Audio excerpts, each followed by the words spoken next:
Hello, beautiful souls. Welcome back. This is Vanessa, your reset coach. And today, for those joining us, wherever you are in the world, I am interviewing Daniel Blanchard. He is not only, he's got a long tagline, award-winning author, TEDx speaker, educator, TV host, veteran. Hello, I like to do my military shout outs. So spotlight for a veteran and a philanthropist.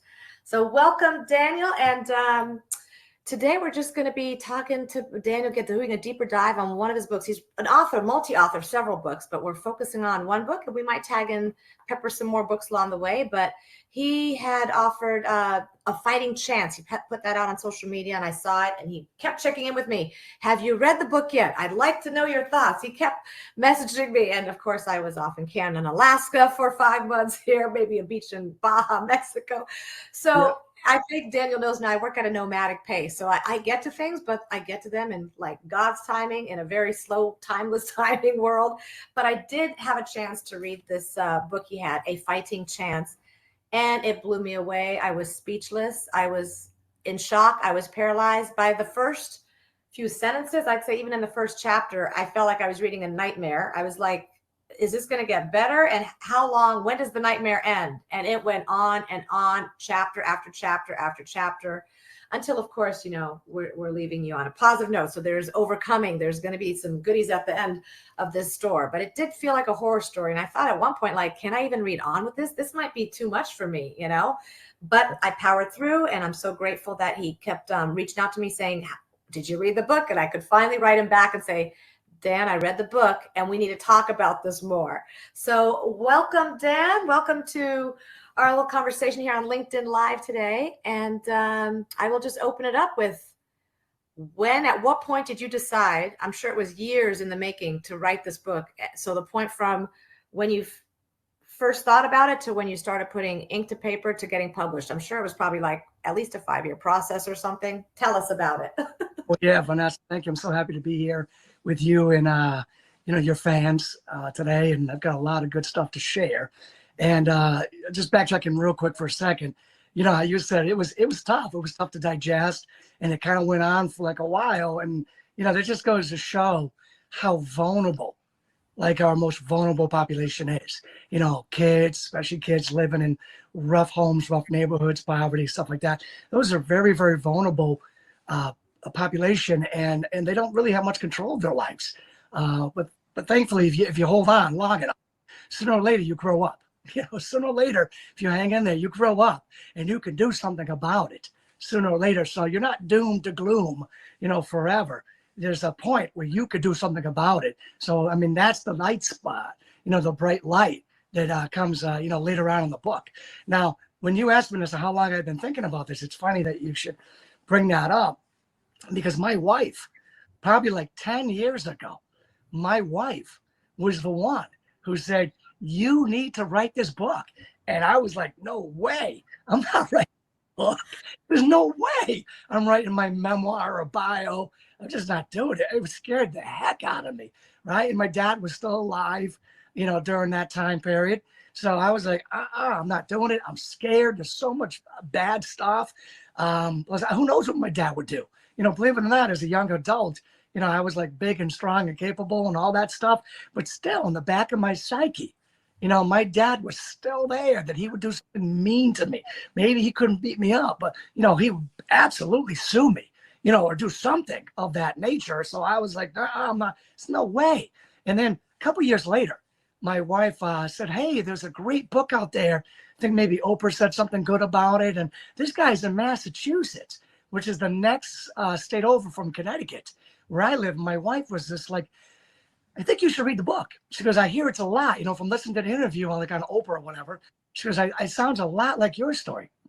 So I read his book, and I was like, wow. He was talking about listening to rock and roll music, Van Halen, hitting the gym, getting street fights, living in a really rough neighborhood, rough home, all this rough stuff. And, just feeling like a loser, like a good part of his life, but he could fight, I'm saying? He could fight. And that was like the thing that he had going for him. And I was like, that was me too. I mean, that was kind of like who I was. And then when I put down the book, my wife goes, what do you think of the book? And I go, I could have written that book. I mean, that's my story. And Oprah's talking about it with the guy in the neighboring state. And I'm like, I could have written that book. And my wife goes, well, why don't you? And I'm like, no. I'm not writing that book. There's no way I'm writing that book, right? So Vanessa, the craziest thing happens, right? Bunch of years go by. COVID's approaching, all that stuff. And I get this screenwriter discovers me. And he's like, I love your book, The Storm. And he's like, I want to write a screenplay on The Storm. So I'm like, cool. So we probably spend 6 months going back and forth on The Storm. And then one day he just stops me and he says, listen, I got to tell you something. I am not going to write that screenplay on The Storm. I was so kind of, I was, what? I'm like, 6 months. We were so good. What happened? And he was like, I want to write it on something more interesting. And I'm like, oh, yeah, it was a punch in the gut. You know what I'm saying? And he goes, you, Dan. I was like, what? Oh, because The Storm was fictional book, right? Yeah, The Storm yes. was fictional, but over those 6 months, we were getting to know each other better and better. And The Storm is a fictional story about a struggling teen. And he was like, I want to write it about you, Dan. You're more. Oh my gosh. And I was like, whoa. Now you've got your wife who's been for 10 years, and now you've got a second affirmation from somebody you met. That's like you. It has to be you. Yeah. It's like, it's got to be you, Dan, not The Storm. It's got to be you. And I'm like, but The Storm's awesome. And he's like, you're better. And I was just like, he goes, you're more interesting. I'm like, So crazy story. We're going back and forth now, trying to go back and forth on me instead of my book, The Storm. And I don't know why we were having so much trouble communicating, because he was just like, tell me this, tell me that, write this down, write that down. And then when I give it back to him, like it was in my language and not in a screenwriter's language, like that he was, able to easily understand. And then when he would throw stuff at me, it was in his language, not my language. And we were like kind of speaking past each other. And I was like, what is going on here? Why are we having so much trouble, like just communicating these little simple things? And he goes, Dan, it would be really helpful if you had a memoir. And he goes, that way I wouldn't have to always have you on the phone asking you stuff and then us speaking different languages. I could just read your memoir. And there's my wife going, I told you so. Right? Wow. I told you so. So I was like, all right, just to make it easier for the screenplay to happen. I didn't know what it was going to be. Maybe a play, maybe a movie, maybe a streaming, Netflix, Amazon, Hulu, who knows? He was, who knows what it was going to be, but we needed the screenplay first. So I wrote the memoir. And the crazy thing that happened was like 6, 7, 8 months later, as the memoir is getting closer and closer to being done, something I didn't want to do, but it was really good timing because my father had just passed away. Oh my gosh, the divine intervention, that whole process. You didn't want all this coming out when he was alive. You talk about that in the book first too, I think. So yeah, absolutely. Wow. So that weight, so my psyche felt freed that now I actually do it because my dad passed away. And I just didn't want that battle, the suing. I don't know what he would have done, but I know he would have done something, and I was just like, nah, but not good timing. Now, unfortunately, COVID got him, we don't, and COVID got a lot of people. Unfortunately, it's really sad, but at the timing was right. Strange thing happened though. My screenwriter started becoming like more like removed, harder to talk to, and like harder to get on the phone. So when I finally got the memoir done for him, he's like, Dan, I can't do this anymore. Life has changed. I'm in a different place now in life. Can't do this anymore. And I was like, I'm like, I did this for the screenplay, not for me to have a memoir. I did this for the screenplay, and he ditched me. Wow. And there you are. It's all done now. It was all written. Yep. It was all written.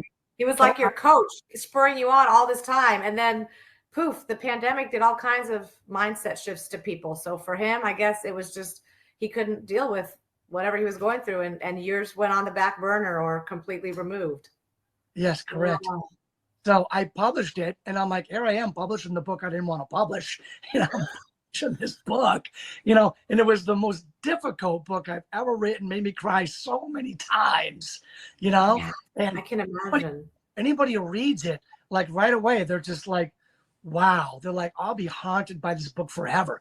I mean, I've had so many, but they love what the book develops into after the haunted forever in the beginning, right? Yeah. Love what it turns into. But I've had so many people who I went to high school with that have reached out to me and said, Dan, I never knew. Could we sit down and I could tell you my story? It's a lot like yours. Oh, I'm getting goosebumps now. Wow. It's They like, never I knew. never knew. Oh my gosh. You That were all book. kids. Oh, You were all kids in school. You don't have a voice. You're kind of silent, and the way you were raised, like you didn't probably speak much. Wasn't it one of your brothers, like they physically didn't talk? They just did everything in silence because you open your mouth and you're already in trouble. yeah, absolutely. So yeah, you learn to be quiet, not to speak, and you don't really have a voice when you grow up in that kind of world. And it does a lot of damage to your psyche. Now I'm a teacher that deals with these a lot of trauma-based kids, as I teach in the inner city with a lot of special ed kids with the behavioral challenges. And those kids' lives are just filled with trauma. You know what I'm saying? They're such a vulnerable population. And like I said, my older brother's dead, my younger brother's dead, my mother's dead, and I'm still alive. I'm still alive. And I'm still driving on. I'm still doing great things. And I've created the family I deserve. I wasn't born into the family I deserve, but I created by just hanging in there, holding on. If you're at the end of your rope, make a knot and just hold on, because at some point you're gonna I get. love that. Make a knot if you're at the end of your rope. Hold Oh on. my God. What I'm saying? When you're not going to be little forever. At some Right. point, you're bigger and stronger and more capable and smarter, and you're going to have like a network of people that you can rely on, that can help you. What I'm saying? Someday you're going to create the family that you deserve. What I'm saying? Instead of the one that you were born into. It really is a birth lottery. What I'm saying? Where in the world you're born and what years in the world you're born. Not many of us want to be born, let's say, in Germany in the 1930s. When Hitler taken over everything. That was my mom. She was born in the 1930s in Berlin through the whole Nazi regime. Yeah. So, yep, she went through that. And she's fascinating overcomer too now. So you're right. At some point, you have to live for yourself and live your life. I have a question for you, Dan. When was the mindset shift? I mean, it just flowed from one chapter to another in the book, but in your mind, when did you make that shift that you weren't going to be living and creating a family legacy that you had, and you were going to break those chains and create a whole new world life upbringing for you and your legacy? When did that mindset shift hit? When you were, still stuck, still in that moment? Because that's the point now, I guess, we can connect to with people, like when are they going to shift? They're wondering every day when they wake up, that reoccurring nightmare. When did that shift happen to you? What was the circumstances around that you finally said, not today? Well, I think it was a slow shift, and maybe one that doesn't ever fully shift. You still got that bag. It's somewhere in that mind, that trauma-based life. It's still there somewhere saying, shut up, you're no good, right? It's still there somewhere. But the thing that helped me, a couple things helped me, I think, make that shift slowly. One was when I was in like high school, and I was having all sorts of success in sports with football and wrestling.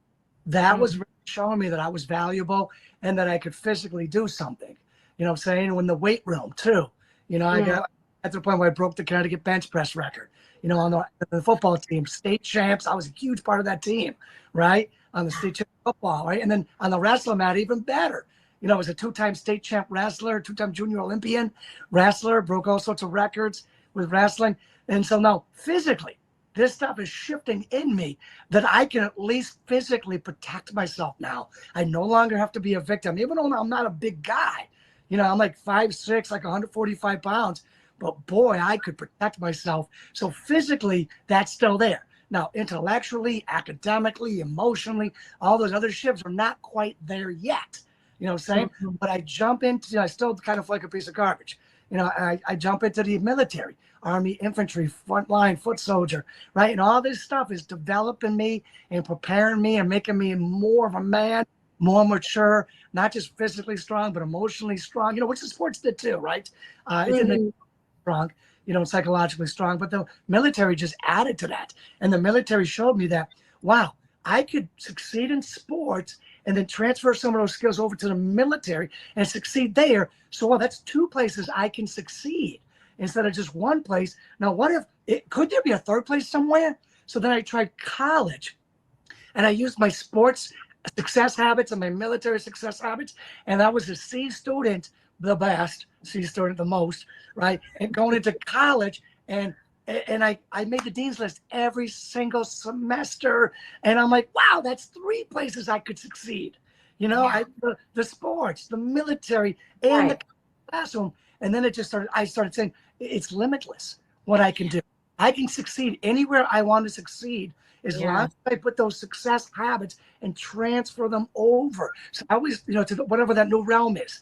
So I always tell people, find a place that you're really interested in and succeed in just one place. Those success habits. I love that. Mm-hmm. And later you can start hopping to other places. And then, next thing you know, I'm a football coach. I'm a wrestling coach. I'm a husband. I'm a father. And all those things that would have scared the crap out of me years ago, I'm like, no, yes, this is scary, but I can succeed by just transferring over my success habits to this realm of life. Wow. I mean, how you sum that up, it's just beautiful. I'm going to be sharing that with other people too. It's amazing. My thought here is when you were, the physical, you started with yourself first. So that was something for your body too, like physical wellness stuff. So once you got a hold of that, I mean, that takes a lot of discipline for your diet and everything, whatever sport you were in. So you really became an expert in your physical ability. Then you top on the military on top of that. And now you're just in these two worlds that are all very regimented, very organized. There's structure, which you had no structure growing up. So you were learning all this, but the physical and then the military. So of course you were a good student, or even a C student. That's good in college, right? I mean, we can have A's and B's in high school, and they say drop a grade when you go to college. That's kind of the dimension. So C is actually not bad for college. No, I got all A's in college. Okay. Oh, C's were in high school and then A's in college. Okay. Well, I was still in the BC range in college. It was a little rough on me, my school in Williamsburg, Virginia. But so I can see how all that developed, and you had so much foundational structure now that sitting in a classroom now, after you had the physical toughness all set up, you've got the mental toughness from the military. So sitting in a classroom, of course you were getting A's, I guess, in your classes. And now the word you used was limitless. There's no limit to what you want to do. So you can sit there, and it's so lovely that you have a wife who's so supportive and a fan like that, because that doesn't always happen either. I mean, people talk about writing memoirs or books, or it's like, we don't want to air our dirty laundry. There's maybe some wives that'd be like, no, I don't want you to write about that because you're my husband and people are going to know what you went through, and I don't want to look like that, But she was all in. She was there right by your side, supporting you every step of the way. So what a blessing to help you get that done, especially when you're screenwriter. Poof, it said I can't do it anymore. So that's amazing. So the places you go. So for the sake of time, I guess we still have about 10 more minutes. So speaking of limitless and places you go, where is Dan going next? What is Dan cooking up in your mind with this limitless mindset that you have now? Now your wife might have to hone you in, right? And be like, slow down, honey. Absolutely. I'm going to answer that in just a moment, but I just want to add just a little teeny bit, okay? Because I think this is an important point to make. And I see it all the time. I'm working in the inner city, coaching sports in the inner city. Like, I run across kids all the time when I talk to them about something. They come out and they just tell me, I'm angry. And I'm like, of course you're angry. Like, life hasn't been fair to you, right? I mean, but you can use that. You can use that anger as fuel to better yourself. I mean, when me and my brother were hitting the weights, trying to get stronger with the weights and hitting it like crazy men, trying to get stronger for weights, in sports. I mean, really the driving force was behind that was we had to protect our family from our father who was physically abusing us every single night. I mean, what like fifth graders like, I have to beat up my dad as fast as possible. You know what I'm saying? I'm Wow. years old. And my dad was a former Marine. And those former Marines, many of them are hard drinking, hard hitting former Marines. And me and my brother are just like, we have to do this. We have to save the family as fast as possible. And we're like in like fifth, sixth grade, fourth grade, seventh grade. And we're trying to beat up our father by becoming as physical as possible, as fast as possible. And that's a terrible place for any kid to be. But it actually turned out okay for me. So there was a driving force for me that like springboarded everything that followed that. So I remember like one time I had this wrestler, he had all this black fingernail polish on. And I was like, yo, Anthony, what's up with the black nail polish? And he's like, because I'm an young black man. And I'm like, that's great. I love that. Let's use that. Let's use that in a good way. Let's funnel that because that's an immense amount of energy that we can funnel into you becoming a great wrestler and a great human being, right? So for all the people that are out there, saying who were like limitless, I'd love to be limitless, or maybe, I don't think I'll ever become limitless. Yeah, maybe you will. Maybe you will. You know what I'm saying? If you're angry right now, if the life is not fair to you now, believe it or not, in a weird way, that's kind of okay. Because it's going to give you some anger. It's going to give you some fuel to go out and do something, to change life, to make that life, make that family you deserve, to make that career you deserve. You deserve better. Go out and get it. Go out and get it. No one's just going to give it to you. Go out and get it and use that anger energy, to go get the life you deserve and to be the opposite man that your father was if you're in my situation. Now, that was one of the things I used to always tell myself when I was becoming a young man in my, let's say, very late teens, early 20s. Every now and then when I was in a dilemma, like, what do I do? What do I do? I go, okay, what would my father do? What would my father do? Do the opposite. I'm going to do the opposite. I'll be a good man if I do the opposite. I've heard that before. Yes. So I did that for many, many years. Just do the opposite of what my father did, and I'd be a good man. And now, all these years later, I'm kind of a good man. Well, I kind of got a future, So, I mean, reason when you asked me limitless, where are you going, Dan? I just published my 40th book. I'm an author, speaker, educator. You name it, I kind of do it all. But I just published my 40th book. So my goal is to publish over 50 books. Have huge platform, really be making some great impact and making the world a better place, especially for like kids that are, let's say, vulnerable, in those vulnerable populations. I want to help them have a better life. I recently did a TEDx talk. I've been keynote speakers all over, but I want that to blow up where I'm getting on big stages all around the world. Right now, it's a little tricky for me because I'm a school teacher. So it's hard for me to travel all over the world and be on big stages because I'm a school teacher. But I got to tell you, Vanessa, crazy story. Years ago, I got offered a $15,000 keynote speech in South Africa. And they went down there for a week. And everybody was like, yeah, Dan, you freaking did it. Way to go. And I'm like, when is it? And they said it was the first week of September. And I was like, whoa, time out. What? First week of September? I can't do it. It's the first week of school and I'm not leaving my special education inner city students hanging. They need me. Well, now, and I turned it down because I'm like, my students need me. There will be other opportunities for me to do those things. You know what I'm saying?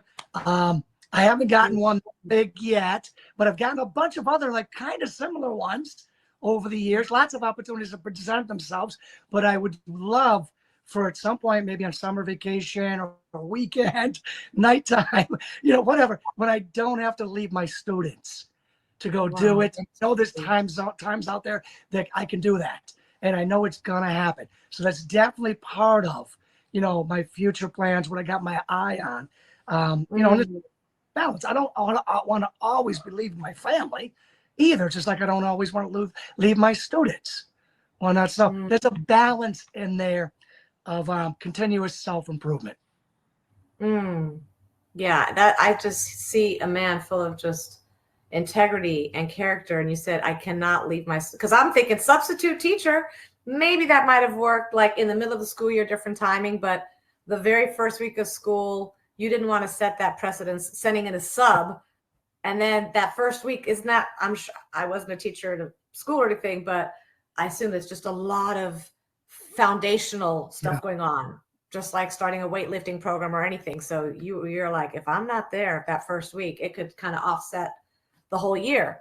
Yeah. So to give up 15,000, because I'm like, 15,000, do it, Dan, the substitute teacher. But then the way you explained it, I'm like, you can't leave your students. So there will be many opportunities. And whoever's watching in Africa now, you want to go specifically, because we're manifesting stuff here. You know, when we talk things out and we speak it, like in the Bible too, and you pray, say those prayers loud, you're manifesting. Is it, you want to go anywhere in the world, or you've got a heart to go to South Africa?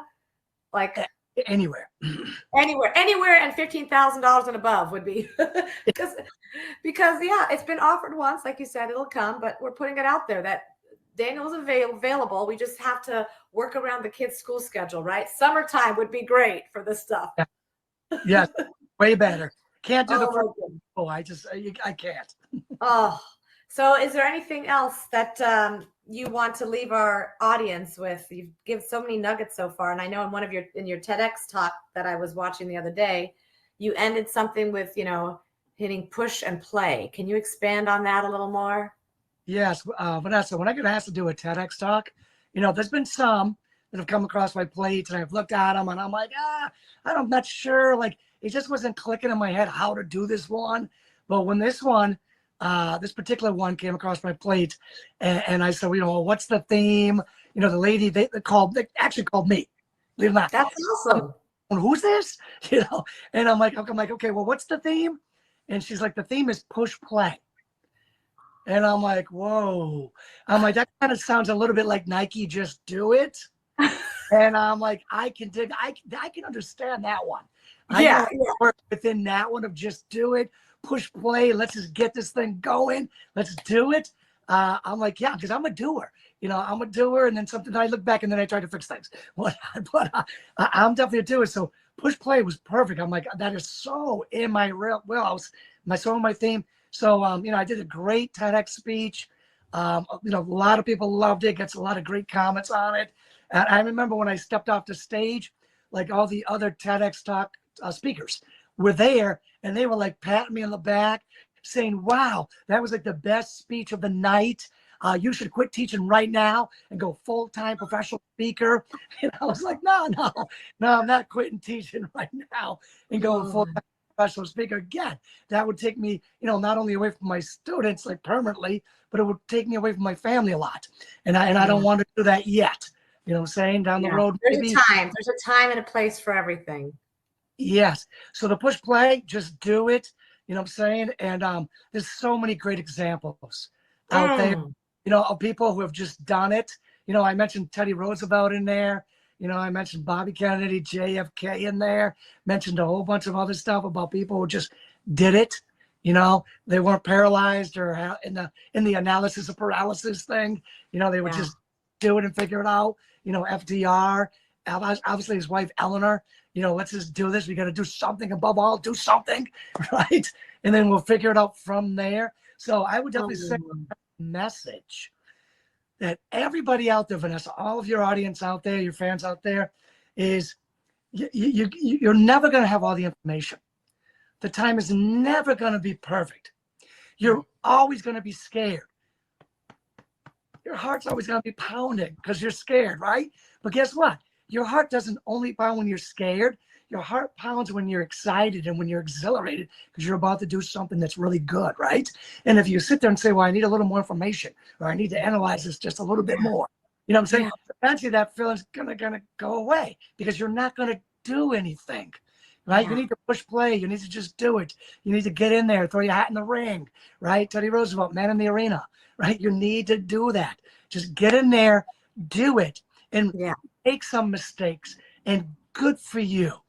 Good for you, because now your life is going to get better, right? You're going to become more capable, right? It was scary when that recruiter came up to me and said, hey, want to be in the Army? I'm like, I don't know anything about the Army. What do I do? Infantryman, front line, foot soldier. And I'm like, that kind of sounds scary, but it kind of sounds exciting too. Yeah. Yeah. And you use those words, fear and excitement. In one of my coaching trainings that I was going through, they say the 80% excitement and 20% fear is like the healthy sweet spot. So we're all going to have that heart pumping, like you said, whether it's for excitement or fear. But if 80% excitement, like, it's okay. The heart will pump. We're human. We're pumping blood. It's natural. But push play. That's awesome. Oh my gosh. So many nuggets. I guess I'll just ask one more question. We're going over like a minute or two.